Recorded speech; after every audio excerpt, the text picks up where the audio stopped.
if we want to look like the church in Antioch, or the final church in Revelation 7, verse 9, this is what I got for us. We can't harbor hatred for others based on things like culture, class, or creed. What do I mean?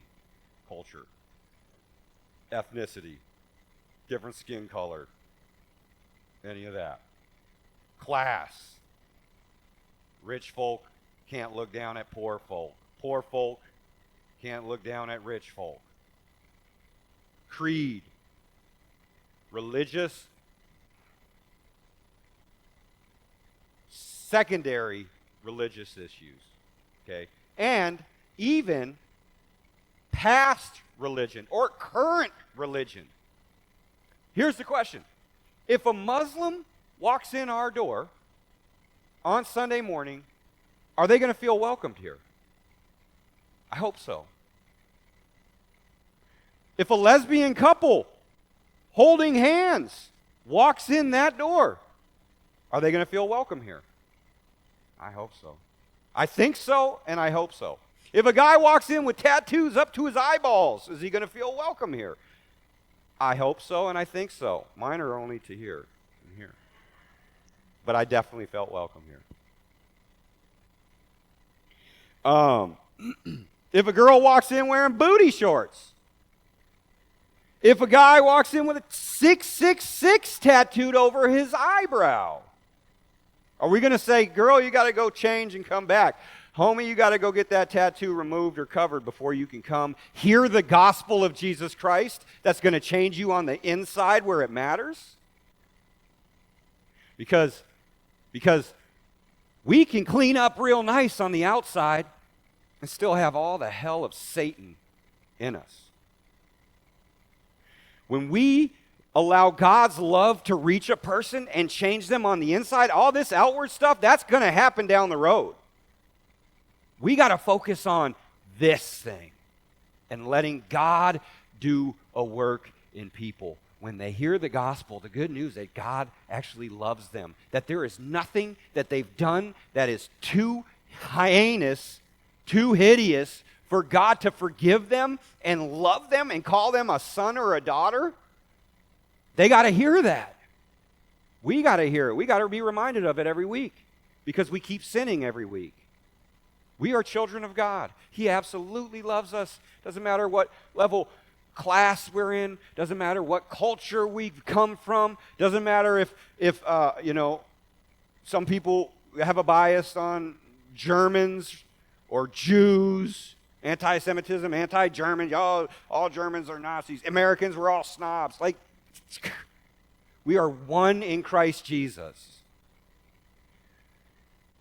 And we gotta treat people like that. I think about this guy Manian,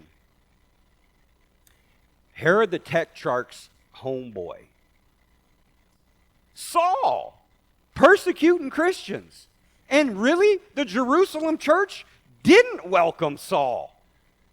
I would say rightly they had some concerns, but they didn't let him in for a while. Here we got a guy who was sitting there with Herod, possibly while he was mocking Jesus before he was crucified.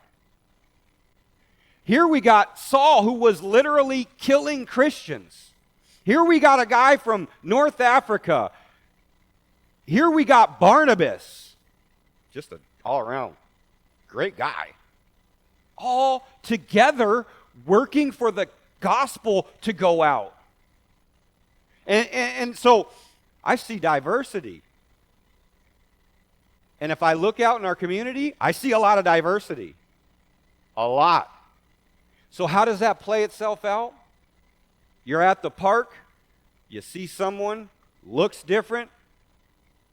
Do you allow that to stop you from engaging them and possibly getting them to come to VBS or kids choir with their little kid or come to church on Sunday morning where they can become part of a community? We can use words that are more palatable to people. Community.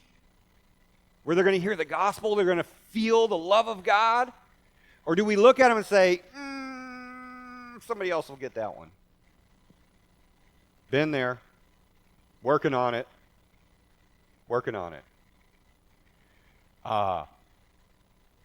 It's hard.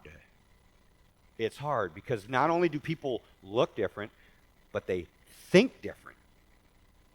But if we only surround ourselves with people that look and think and talk and smell the same as us, our circle is going to get smaller and smaller and smaller until it's just us standing there. Because why?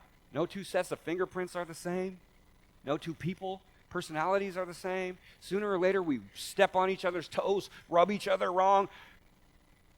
And at that point, we can either pull away or push away or give more grace.